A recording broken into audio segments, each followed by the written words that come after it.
How do you become a high agency individual? Have you ever thought to yourself, I wish I could build a business, or I wish I could get ripped at the gym? What's the difference between people who go out and create super successful businesses, who are fit and wealthy and seem to be living the most amazing lives, and the rest of us?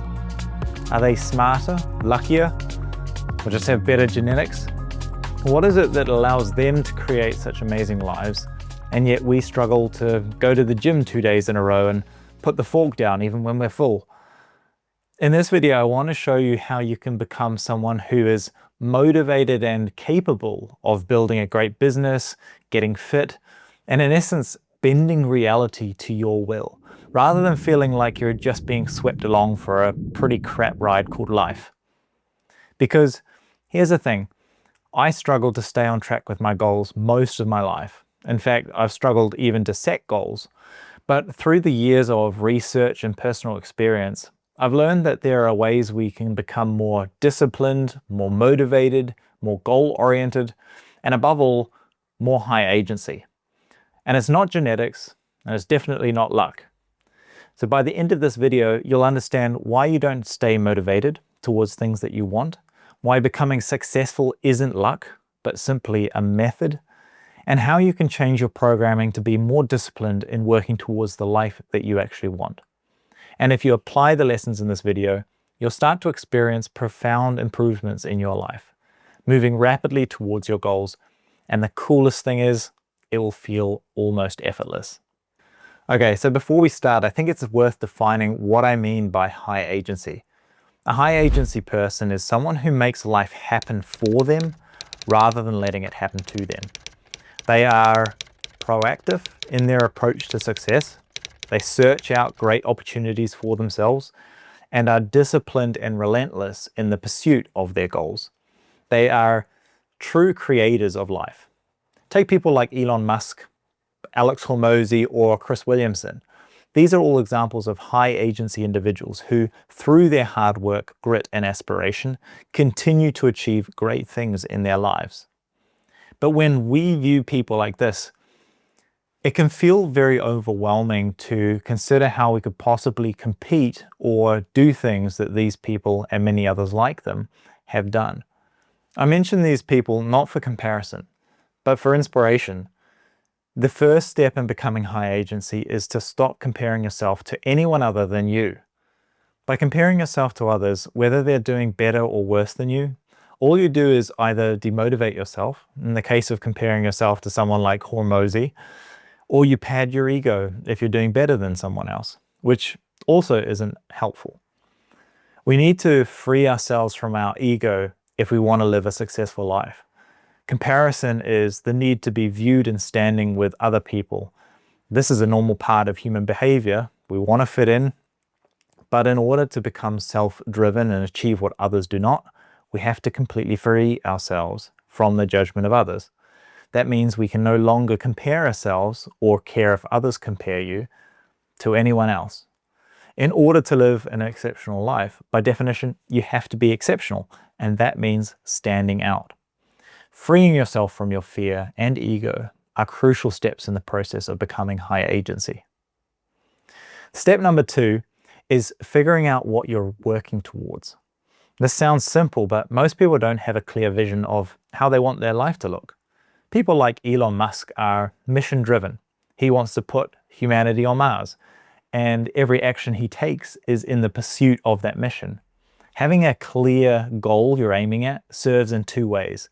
It acts as a North Star when your life turns to shit, as it inevitably will at some point. It gives you a reason and a direction to keep going in when things get really hard. Without it, you'll just give up. The other crucial thing that having a clear vision does is that when this goal is imprinted in your subconscious mind starts to filter out what is and isn't important to you in the pursuit of your goal. This means that while you're not consciously aware of it, your subconscious starts guiding you towards your goals. It spots opportunities that will help you, and it avoids things that will distract you or take you in the wrong direction. By getting crystal clear on your vision, you are employing your most powerful resource. If you want to learn how to best develop this vision and train your subconscious, I actually have a community where I show you how to do just this. So step 3 is the motivational states. When we think of motivation, most people think it's something that just appears and disappears of its own accord, that we're either a highly motivated person or we're not. But motivation can be manufactured. We can prime ourselves biologically and psychologically to want to do things. We don't have to wait and hope, and we don't have to drag ourselves over broken glass to get ahead. We can make ourselves want to tackle difficult problems. The people out there changing the world aren't doing so because it's so easy for them, and they're not doing so despite really not wanting to. They're doing it because they really want to, and you can too. So here's how. Firstly, you need to understand your dopamine system. Dopamine is the chemical that gets released when you are progressing towards something of value and acts as a reward to motivate repetition of those actions taken. So how does your brain determine what is of value? You tell your brain what is important and of value by what you think about most of the time. That's why having that clear vision in your mind of what you want your life to look like is so crucial. It dictates everything else. Unfortunately, in modern life, that system has been hijacked by things such as doom scrolling, porn, and highly processed foods, to the point where you'd rather sit on the couch for hours in your underpants, scrolling your phone and eating McDonald's, than go outside and live an epic life. If you want to be motivated by things that actually bring you closer to your goals, you have to stop rewarding behavior that keeps you stuck. This means turning off notifications to your social channels, so you're not constantly pulled back onto the platform and scrolling for hours. It means that when you do consume content, make sure it's content like this, that actually feeds your mind in a positive way. Content that you learn and grow from and inspires you to want more out of life. In order to be motivated, you have to stop looking for the quick fix and start focusing on long-term goals. Every time you opt to jerk off instead of asking a girl out, you're reducing your motivation to go out and look for a girlfriend. Studies have shown that one of the top determining factors of whether someone is successful is their ability to postpone gratification. So what do you really want? Short-term gratification or an amazing life? Another point that's worth knowing is that motivation isn't something that needs to descend upon us in order for us to take action. The connection between the brain and the body is a two-way street. We can stimulate action by being motivated, but we can also become motivated by taking action. When you realize you don't need to really want to do something in order to do it, you can start taking action despite your feelings. And this process will actually inspire and motivate you to continue. So take some baby steps even when you don't feel like it.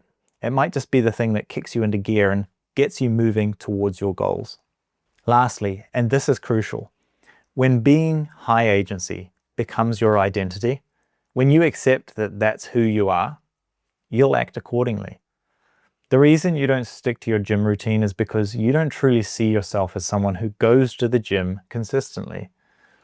Being a gym goer isn't an important part of who you are. The same goes for building a business. The reason that you can't stick at that side hustle or business is because you don't yet believe that you're an entrepreneur. Once you fully believe that that's who you are, once you make it part of your identity, you won't skip the gym anymore. You won't waste time scrolling. You'll get off your ass and do what needs to be done, because that's the kind of person you are. And if you want to be that person, act like it, think like it, and you will become it.